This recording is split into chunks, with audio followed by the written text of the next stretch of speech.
My name is Noah. And looking back now, I sometimes wish I'd never gone to that birthday party. But life has a way of changing everything on nights when you least expect it. I was 26 at the time, just starting to get a grip on adulthood. I had a steady job at a mid-sized design firm, a beat-up Honda that ran when it felt like it, and a downtown apartment with creaky floors and peeling paint. It wasn't much, but it was mine. That night, my coworker Jared was throwing a birthday party at a rooftop bar. I almost skipped it, long week, bad mood, rent due, but something told me to go. So I put on a half-wrinkled shirt, grabbed a six-pack, and headed out. That's when I met her. Jessica. She was standing by the railing, sipping from a clear glass with a lime wedge floating in it. Not scrolling through her phone. Not pretending to laugh with a group of strangers. Just, observing. Still. Almost like she was studying the sky. I still remember how her hair was pulled up, loose strands framing her face. She wore this olive green jacket, simple, but it made her eyes look even sharper. Like she saw things nobody else did. I walked over and said something dumb. I don't even remember what. Something about the music being too loud or the drinks too warm. She smirked. Tilted her head. You don't like loud music or warm drinks? Not when they're both happening at once, I replied. She laughed. Soft, not forced. Like she actually meant it. We stood there for the next 20 minutes, just, talking. About nothing. About everything. She was finishing her master's in psychology. She told me she loved working with people, figuring out what made them tick, but sometimes, it made her feel like she was carrying pieces of everyone else's trauma. Like emotional lint, she said. You ever get to empty the dryer? I asked. I try, she smiled. But some threads always stick. I don't remember the rest of the night. Not clearly. Just that when I got home, I texted my best friend Ethan. Met a girl. Might actually be something. Ethan replied 5 minutes later. LOL. You say that every time. Not like this. I meant it. Jess and I started dating 2 weeks later. It just happened. No games. No, wait 3 days to text back nonsense. We clicked like magnets. We could talk for hours about childhood memories, favorite breakfast foods, weird fears. She hated cucumbers. I hated small talk. We both liked rainy mornings and falling asleep to documentaries. We made a habit of Sunday coffee walks. We'd pick a different street every week, just to, accidentally, end up in front of a bookstore or bakery. Sometimes she'd psychoanalyze strangers on the sidewalk. I'd make up fake backstories for people and she'd try to diagnose them. She'd look at me and say, "You're either deeply empathetic or slightly dangerous." I get that a lot, I'd grin. It wasn't perfect, but it was real. And that made it feel untouchable. When I introduced her to Ethan, I expected them to get along. He got along with everyone. But the way she smiled at him, it wasn't a big deal. Not then. Just a second too long. A fraction past casual. But I told myself I was imagining things. And when Ethan leaned in later that night and whispered, "She's a firecracker. Be careful not to burn yourself," I laughed. If only I'd paid more attention to the heat. Ethan had been in my life longer than most of my blood relatives. We met in the 7th grade, two awkward kids with backpacks too big for our shoulders and no clue how to talk to girls. We bonded over hating math and drawing stupid comics in the back of class. He was the loud one. The chaos. I was the more grounded type. But somehow, that balance worked. He'd talk us into trouble, I'd talk us out of it. He'd date wild girls, I'd fall in love too fast.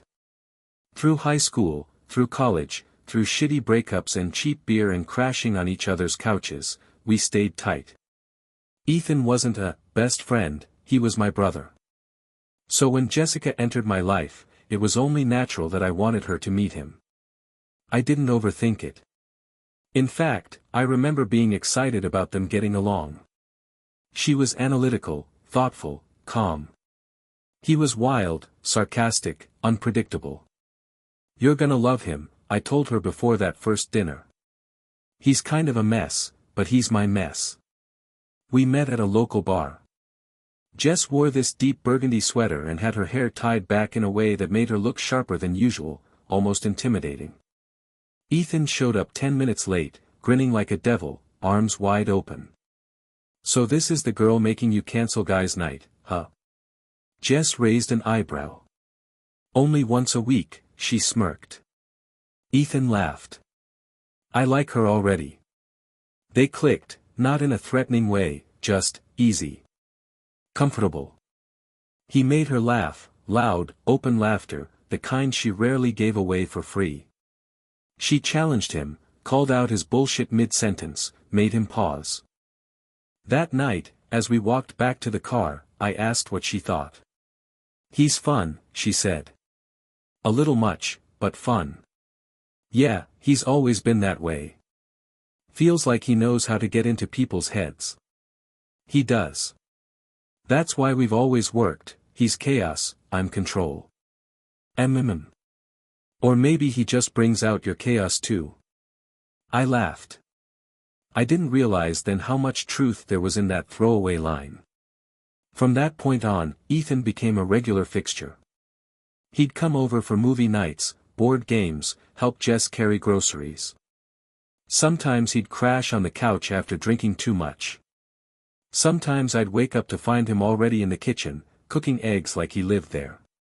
Jess never minded. She'd tease him, call him our resident raccoon. I never minded either. This was my best friend. The guy who held my head while I threw up after my college graduation party. The guy who drove 4 hours to help me move when my old apartment flooded. He was family. When Jess and I got engaged, Ethan was the first person I told. He grabbed me, hugged me tight, and said, "You really gonna lock it down with the shrink?" "Yeah. I think I already have." "You're a braver man than me, brother." He gave me this look, unreadable, for just a second. Then it was gone. He was my best man, of course. Stood beside me in a slightly too tight tux, held the rings, made the worst speech in history that had everyone laughing through tears. "If Noah ever screws this up," he said, holding up his glass, "Jess, call me. I'll straighten him out." Everyone laughed. Jess included. Except now, that line doesn't feel so funny. They got even closer after the wedding. Inside jokes, shared glances, friendly jabs. Nothing inappropriate, at least, not obviously. But there were moments. Moments where Jess would laugh a little too long at his jokes. Moments where I'd walk into the room and they'd both go quiet. Moments where I'd wonder, for just a second, what was that? But I'd always dismiss it. Because that's what trust looks like, right? You don't question the people you love. I never thought I needed to protect my marriage from my best friend. And that was my biggest mistake. Our wedding was everything I thought it would be. Small. Intimate. Nothing extravagant, just people who mattered, good food, too much wine, and a woman who made my chest feel like it could hold the entire sky. Jess looked unreal. Not in a fairy tale princess way. She was strong. Poised. Eyes sharp, but warm. That day, she didn't smile with her mouth, she smiled with her whole being. And when she walked down that aisle, I swear time slowed down. I forgot about everyone else. Even Ethan, who stood next to me smirking with tears in his eyes. It was one of those rare moments in life where you're so sure. So certain that this is the right choice. The right woman. The right future. After the ceremony, Ethan gave his speech, classic him. Loud, off-script, inappropriate in the best ways. If love is a battlefield, he said, raising his glass, then Noah showed up with a paintbrush and Jess showed up with AF** King Bazooka. People laughed. Jess blushed. I remember thinking, this is it. This is what forever feels like. We moved into a house 6 months later, a fixer-upper with squeaky floors and yellowing wallpaper, but it had a backyard and a room we called the maybe nursery. Jess decorated every wall with little quotes and therapy-style affirmations. I set up my design station in a sunroom that barely got sun. We fought over furniture, made up over wine, painted walls at midnight, and slow-danced barefoot in the kitchen to old playlists we kept adding to. And then one morning, Jess stood in the doorway with a test in her hand. 2 lines. Shaking fingers. Wide eyes. I was still brushing my teeth. Noah, she whispered, we're having a baby. I don't remember what I said. I think I dropped my toothbrush. Then cried. Then laughed. Then cried again. From that moment, life became about one thing, Emma. Our daughter was born during a thunderstorm in early fall. Jess screamed through 14 hours of labor. I held her hand the entire time, even when she nearly broke my fingers. And when they placed that tiny, wrinkled, perfect human in my arms, I swear my heart stopped. She looked like Jess. Same eyes. Same scowl. Even the nurse joked, oof. She's gonna keep you two in check. We baptized Emma a few months later. Jess insisted we keep it small. I only wanted one thing, Ethan as her godfather. If something ever happens to me, I told him, I want her to have you in her corner. He looked down at Emma, quiet. Uncharacteristically so. Then he nodded. No jokes. No sarcastic remarks. Just one soft. I got her. Always. That moment felt big. Sacred, even. We framed the photo of the 4 of us, Jess holding Emma, me beside her, Ethan standing tall next to Rachel, his wife. We looked like a Hallmark commercial. 2 couples. 1 little girl. Smiles all around. But then came the shifts. Tiny ones. Easy to miss, unless you knew where to look. Jess started working late. Therapy clients running over. Emergency calls. Weekend workshops. I didn't question it. She was passionate about her job. And I was exhausted. Diaper duty. Bottle cleaning. Trying to function on 3 hours of sleep. Ethan stopped coming around as often, but when he did, it was always when Jess was home. They talked more. Laughed more. Had inside jokes about psychology terms I didn't understand. One night, I walked into the kitchen to grab water and found them sitting too close on the couch, both holding mugs, laughing at something she'd said. They didn't flinch. Didn't jump or separate. But they went quiet. And Jess gave me a smile, one of those tight, tired ones that didn't reach her eyes. Everything okay? I asked. Yeah, she said. Just decompressing. I didn't push. Because I trusted her. Because Ethan was my best friend. Because that's what marriage is supposed to be, trust. Unquestioned. But now I look back and wonder, how many times did I stand in that same kitchen, with my daughter sleeping down the hall, while the 2 people I loved most in this world shared a secret I hadn't even begun to suspect. It started small. A late reply. A sideways glance. A laugh that felt too intimate. Rachel wasn't the jealous type. In fact, I used to admire that about her. She had this calm, graceful energy, the kind of woman who didn't blow up, didn't pry, didn't check your phone while you were in the shower. But even calm waters boil eventually. It was a dinner at our place, lasagna night. Emma was in her highchair throwing broccoli like confetti. Jess was sipping wine, legs tucked up under her, asking Ethan about his new client. Ethan leaned in just a little too far. His hand brushed her knee for a second. A nothing gesture. Dismissible. But Rachel saw it. She didn't say a word. She just blinked. Swallowed. Smiled. She started noticing everything after that. The timing.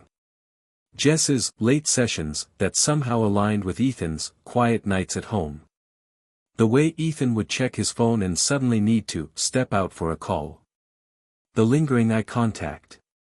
The body language. She didn't confront them. Not yet. Rachel wasn't impulsive, she was precise. She'd always say, "You don't go to war without ammo." So she watched. Listened. Took mental screenshots. She told me later that she started testing Ethan, asking casual questions at random times. "How was your night yesterday? Did you ever hear back from that client? Wasn't your car parked at Jess and Noah's street last Friday?" Little traps. Nothing aggressive. Just watching his eyes shift. Watching him blink too much. Stumble over simple answers. He wasn't good at lying, not to her. The final straw came on a Tuesday night. Ethan was in the shower. Rachel, shaking, opened his laptop. Password protected. Changed recently. She tried the usual ones, their dog's name, her birthday. Nothing worked. That's when the nausea hit her. Not because of what she saw, but because of what she didn't. If he had nothing to hide, why change the passwords? She barely slept that night.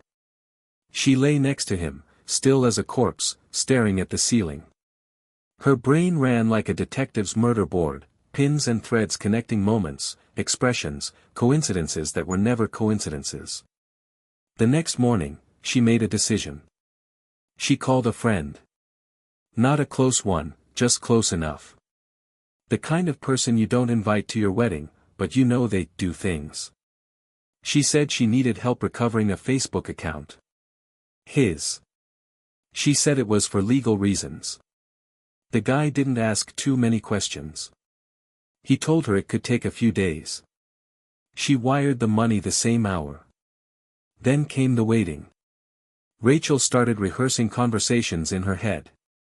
Scenarios. The ones where she was wrong. Where it was all in her head. Where Ethan hugged her and said she was crazy but he still loved her. And the ones where he didn't deny it. Where he begged. Or didn't beg at all. She started checking Jess's social media. Her posts. Her comments. Her tags. They didn't post photos together anymore. Just family shots. Carefully curated. Cropped just enough to keep Ethan out of the frame. Days passed. Rachel smiled through dinner. She held Emma. Brought over banana bread. Played the perfect friend while her insides turned to ash. Then, one night, a message popped up in her inbox. Got something. Files big. Sending now. She opened the folder. What she expected, maybe a few messages. Some flirty lines. Maybe even a kiss emoji.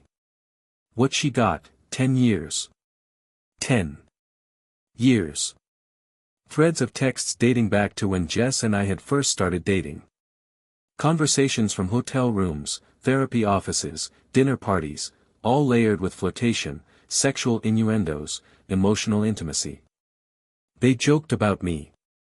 About Rachel. About how careful they had to be. She scrolled. Fingers numb. Chest hollow. One message hit like a bullet. When you had Emma. I couldn't breathe. I kept thinking, that should have been ours. Rachel dropped the laptop. She didn't cry. Not right away. She went to the printer. Page by page. Dozens of them. She put them in a manila envelope. Sat at the kitchen table and stared at it for hours. Then, she texted me and Jess. Hey, come over Friday. Let's do dinner. Just us. No kids. Jess responded in less than a minute. Sounds great, red heart. Rachel looked at that heart emoji like it was poison. Then she whispered, out loud, to an empty kitchen. I hope you choke on it. Friday came with the kind of weather that makes you want to stay in. Gray skies. Drizzle on the windshield. Leaves stuck to the driveway. Jess wore her favorite navy sweater, hair in a lazy bun. She looked relaxed. Normal. Calm. I held Emma's backpack in one hand and a bottle of red wine in the other. Jess kissed Emma goodbye at the door and whispered. Be good for Grandma, okay? Emma nodded, clueless. Safe. We drove in silence. The kind of silence that's not heavy, but, still. I remember thinking Rachel had sounded a little off in her text, but maybe she just needed a break. God knows we all did. Rachel greeted us at the door with a smile that didn't reach her eyes. The table was already set. Candles lit. Take-out containers in ceramic dishes to look more domestic. Jess complimented the salad. I poured wine. Ethan arrived a few minutes later, kissed Rachel on the cheek, and sat next to Jess. Not me. That was the first thing. The second was how Rachel barely touched her food. We talked about nothing, work, weather, a podcast Jess had been obsessed with. Ethan made a joke about how therapy was just legalized emotional manipulation, and Jess laughed harder than she should have. That was the third thing. Rachel sat there, silent, hands folded under the table like a prayer or a trigger. I looked at her and asked. You okay? She nodded. Smiled. Actually, yeah. I'm really good. That was the fourth thing. And the last one before everything broke. She stood up slowly. Walked to the kitchen. Came back with a manila envelope. Thick. Worn at the corners. She placed it on the table, not slammed, not thrown. Just, placed. Carefully. Right in front of Jess. Jess blinked. What's this? Rachel looked at Ethan.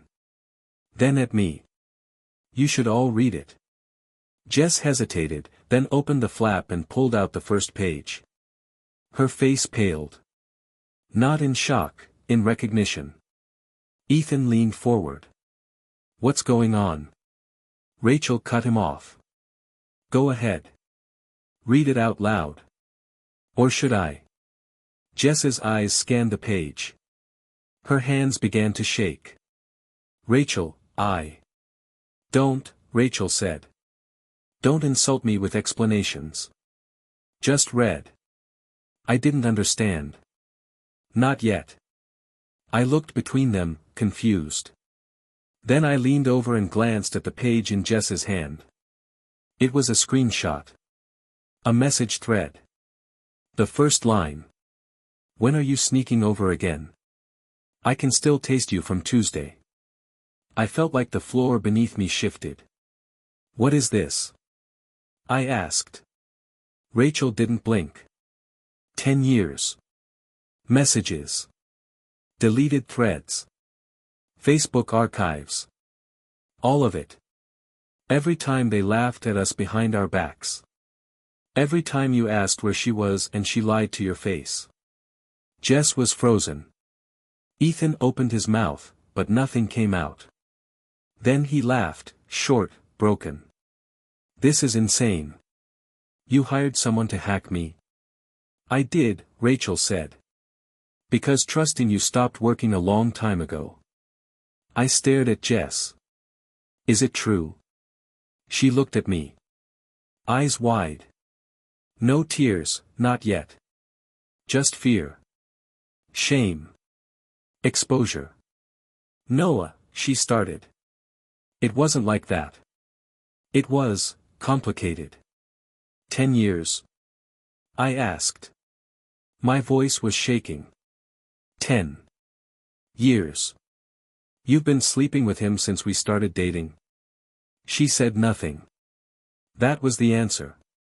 Ethan rubbed his face. It didn't mean anything. It was a mistake that kept happening. Rachel laughed. It was bitter. Hollow. That's cute. You've been ruining lives for a decade and you still think you're the victim. I stood up. I couldn't breathe. I looked down at the stack of pages, some with highlighted texts, some with photos I never wanted to see. My wife.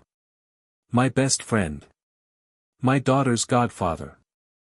They sat there like kids caught passing notes in church. Rachel finally spoke again, quieter now. I just wanted you both to see what it looks like when secrets rot. Then she stood up, walked to the sink, and poured her wine down the drain. Nobody said a word for almost 5 full minutes. Just the hum of the fridge. The flicker of a candle. Then I walked out. Didn't say goodbye. Didn't grab Jess's coat. Didn't look back. My hands were shaking so bad I couldn't unlock the car at first.